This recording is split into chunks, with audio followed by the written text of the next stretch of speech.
I'm back! Right, so what does chapel have in store for us this term? Well, as I was praying and thinking about what the next theme would be, I thought about how we all love a good story.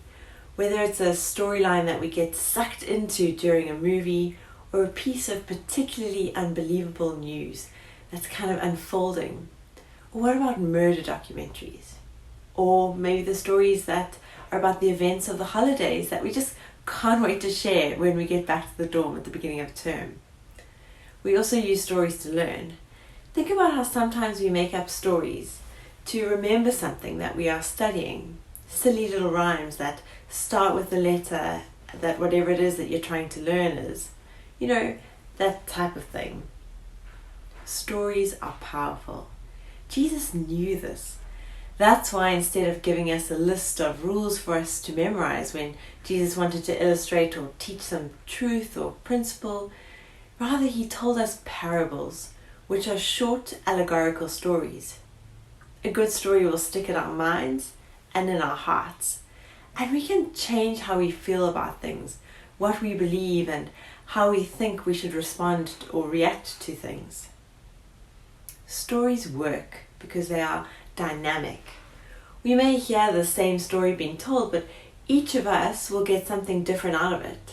In fact, we ourselves might hear the same story a few years later, and because our perspective has changed, our perception of the story and what's happening in it might also have changed. It's not only, also being a different person or listening to it at a different time that can give us a depth of insight. But if we imagine ourselves in the position of different characters in the story, then we might get a fuller picture of what is going on.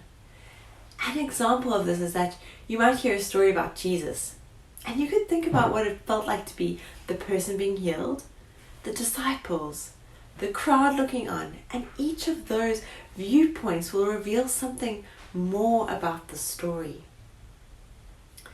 This term we're going to go in depth into one of the stories of the Bible. Some of you might remember that in 2019 we did something similar when we were slowly went through the story of Esther during the audacious woman theme. So we're going to do the same thing, this time except with a different character. Yes, sometimes it's great to work around the theme and explore it from different angles. But it's also good to sometimes to explore one thing and to see which different angles come out of it. But there's one problem with a story. Sometimes the teaching is not as obvious. And if we're not willing to give the time to think about the different elements of the story, then we're just wasting our time. I know that chapel is difficult online, and that we really miss being in the actual chapel. But God's still here.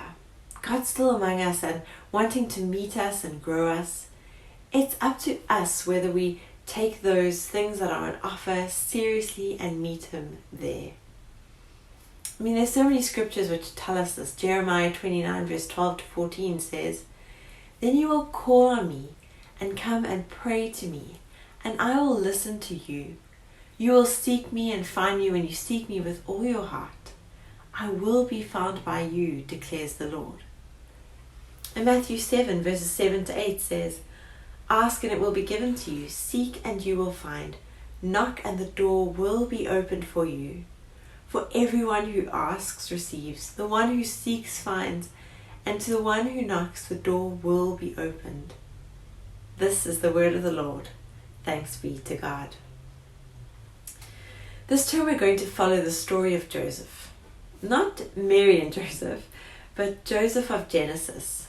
It's a story of betrayal, perseverance, a little more betrayal, favoritism, and a bunch of other family drama.